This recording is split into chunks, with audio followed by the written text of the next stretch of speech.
Joshua chapter 10. Now Adonai-Zedek, king of Jerusalem, heard that Joshua had taken Ai and totally destroyed it, doing to Ai and its king as he had done to Jericho and its king, and that the people of Gibeon had made a treaty of peace with Israel and had become their allies. He and his people were very much alarmed at this, because Gibeon was an important city, like one of the royal cities. It was larger than Ai, and all its men were good fighters.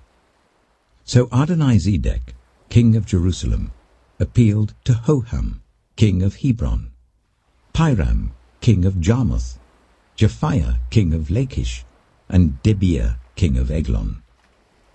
"Come up and help me attack Gibeon," he said, "because it has made peace with Joshua and the Israelites."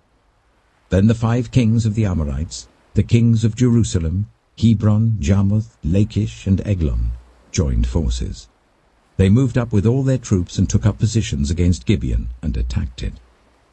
The Gibeonites then sent word to Joshua in the camp at Gilgal, "Do not abandon your servants. Come up to us quickly and save us. Help us, because all the Amorite kings from the hill country have joined forces against us." So Joshua marched up from Gilgal with his entire army, including all the best fighting men. The Lord said to Joshua, "Do not be afraid of them. I have given them into your hand. Not one of them will be able to withstand you." After an all-night march from Gilgal, Joshua took them by surprise. The Lord threw them into confusion before Israel. So Joshua and the Israelites defeated them completely at Gibeon. Israel pursued them all along the road going up to Beth-horon, and cut them down all the way to Azekah and Makkedah. As they fled before Israel on the road down from Beth-horon to Azekah, the Lord hurled large hailstones down on them, and more of them died from the hail than were killed by the swords of the Israelites.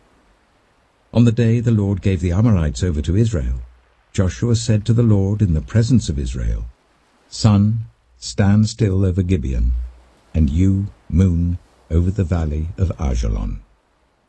So the sun stood still, and the moon stopped, till the nation avenged itself on its enemies, as it is written in the book of Jasher. The sun stopped in the middle of the sky, and delayed going down about a full day. There has never been a day like it before or since, a day when the Lord listened to a human being. Surely the Lord was fighting for Israel. Then Joshua returned with all Israel to the camp at Gilgal. Now the 5 kings had fled and hidden in the cave at Makkedah. When Joshua was told that the 5 kings had been found hiding in the cave at Makkedah, he said, "Roll large rocks up to the mouth of the cave and post some men there to guard it. But don't stop. Pursue your enemies. Attack them from the rear, and don't let them reach their cities, for the Lord your God has given them into your hand." So Joshua and the Israelites defeated them completely, but a few survivors managed to reach their fortified cities. The whole army then returned safely to Joshua in the camp at Makkedah, and no one uttered a word against the Israelites.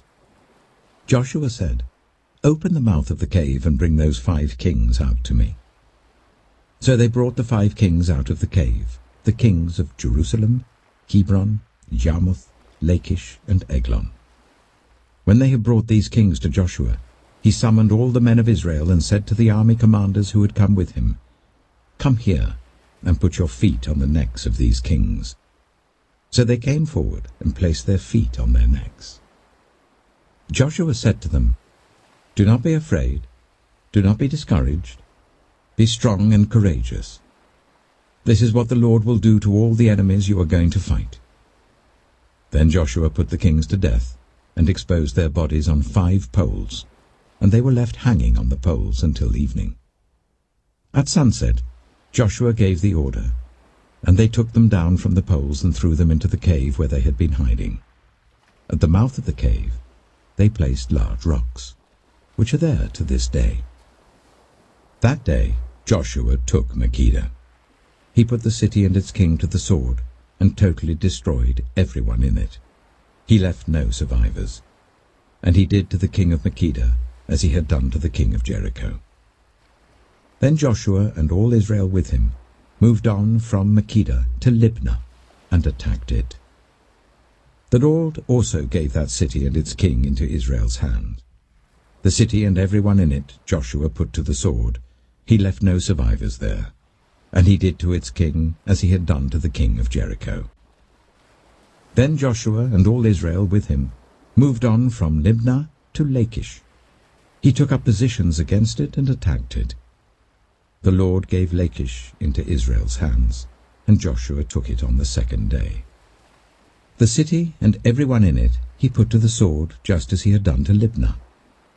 Meanwhile, Horam, king of Gezer, had come up to help Lachish, but Joshua defeated him and his army, until no survivors were left. Then Joshua and all Israel with him moved on from Lachish to Eglon. They took up positions against it and attacked it.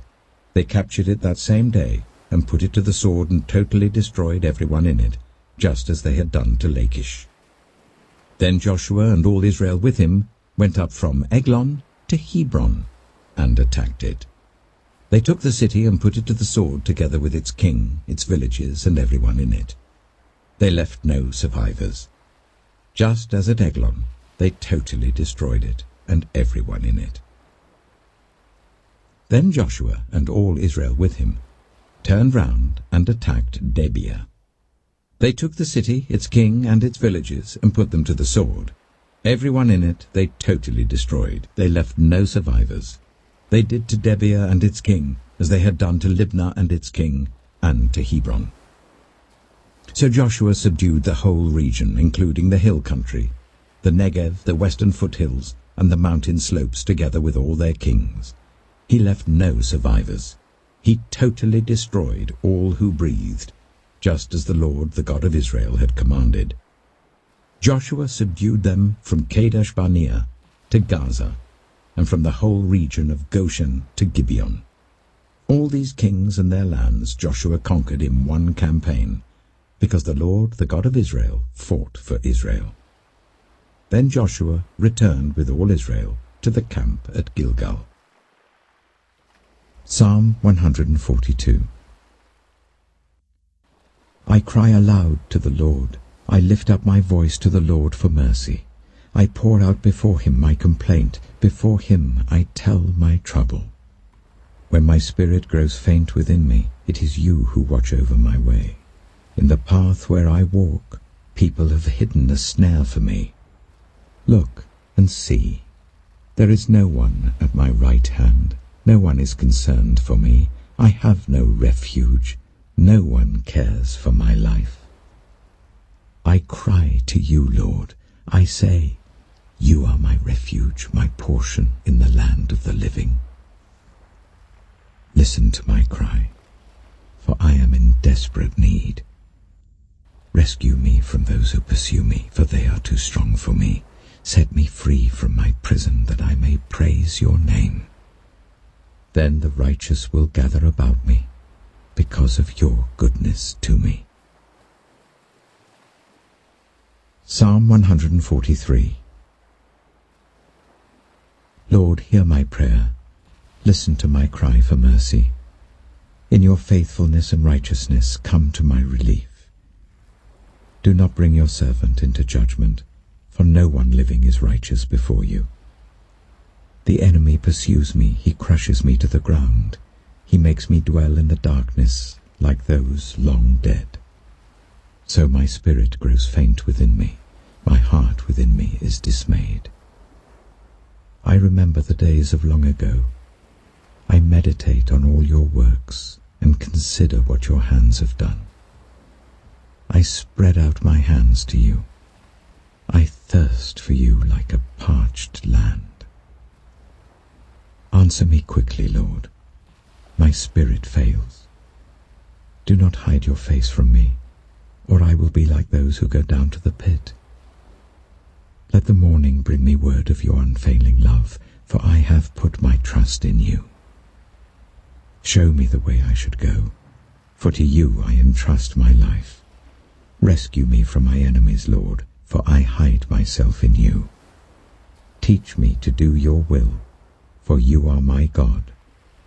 May your good spirit lead me on level ground. For your name's sake, Lord, preserve my life. In your righteousness, bring me out of trouble. In your unfailing love, silence my enemies. Destroy all my foes, for I am your servant.